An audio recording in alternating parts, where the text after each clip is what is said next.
Vijay and Lokesh Kanagaraj's Leo is finally out and setting the box office on fire. One of its core USPs, apart from the star headlining it, the ensemble cast, Anirudh Ravichandra's score, and Lokesh's impeccable track record, is the fact that the film is the third entry to the Lokesh Cinematic Universe, otherwise known as the LCU. Interestingly, cinematic universes aren't new to the world of cinema.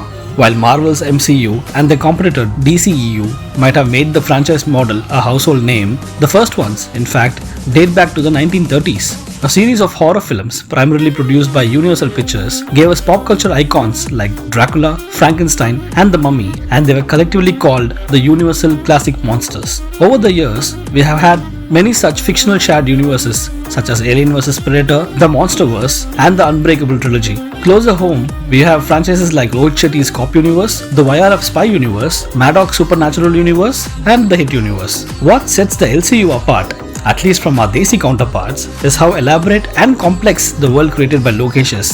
Macroscopically, it might just be the events of three films, Kaidi, Vikram, and Leo. But structurally, the story goes back as far as the 1980s, and to understand that in detail, we have to chronologically understand the events that have unfolded. From Vikram, we get to know that the film is the story of the titular character played by Kamal Haasan, the former commander of the Black Ops Squad's pilot batch, and this takes us back to the events of the 1986 film of the same name. In the new film, we learn that after a botched mission in 1991, the team was destroyed and all its members were presumed dead. At the end of Vikram, Rolex, played by Surya, says that it took him 27 years to create a name for himself. And considering the events of the film happened in 2019, that puts his rise in the underworld somewhere around the 1992 mark. This is followed by events from Leo when in 1999, the Dasanko Tobacco Company, headed by Anthony Das, was used as a cover for Datura, a new drug created by his brother Harold Das. The same year, Anthony's daughter Elisa is stabbed and his son Leo is also presumed to be killed. But it's later revealed that he has changed his identity to Parthiban and has met Satya, and together they've started a new life after moving to Himachal Pradesh. In 2009, Karti's Dilli was imprisoned. We know this because in 2019, we are introduced to Dilli in the film Kaidi, in which we are told that he was given a life sentence and after 10 years, he was released in 2019 after 4 years cut off by remission. The day he gets released, he meets Bijoy, and along with Bijoy's team and Napoleon, Dilli helps to secure 900 kilos of seized drugs from the clutches of Anbu and Adekalam. The same night, Bijoy directs ACP Prabhanjan to safely secure another batch of drugs.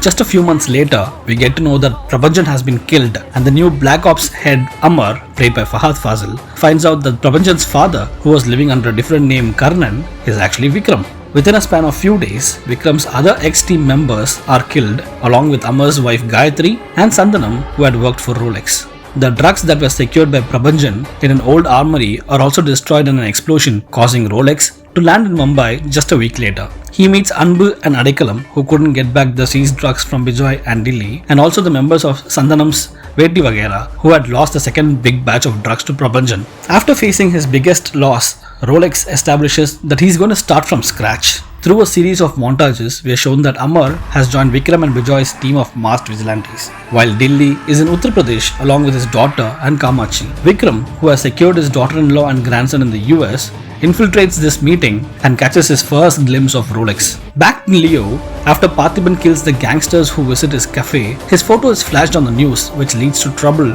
brewing in his little world. After pulling a few strings, he gets Napoleon, fresh from the events of Kaidi, to provide protection for his family. An unnamed woman, who has now presumably joined Vikram's team of spies, drops by Parthi's cafe too. The news of Parthi, who looks similar to Leo, reaches Anthony and he travels to Himachal Pradesh with his gang. When Parthi refutes the claim that he is Leo, Anthony kidnaps Parthi's son and calls him up to inform that he has done so to sacrifice the kid on the same day Elisa was killed 22 years ago. Since this incident happened in 1999, we can safely assume that the story of Leo happens in 2021.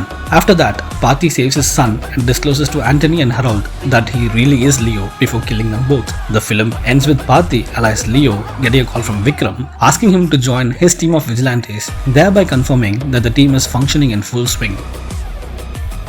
The three entries of LCU might be action-packed entertainers, but they all follow one particular thread: the conflict between a gang of vigilantes and a vicious drug cartel headed by Rolex. When we asked Lokesh Kanagaraj what, according to him, is the LCU, he referred to it as an action-packed universe whose heroes are loud about their message towards a drug-free society.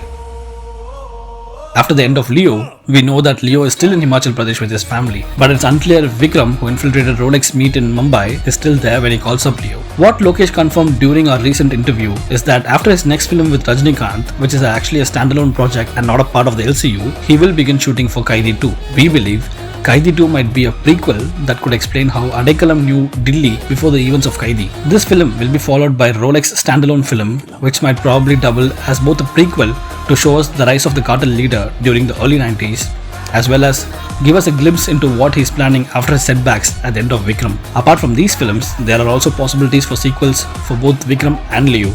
A lot might have happened within the span of these 3 films, but from the looks of it, it feels like Lokesh is just getting started. It's like we can almost hear him saying, and on behalf of the LCU fans, this is Gopinath Rajendran signing off, hoping that the future of this universe is also going to be bloody sweet.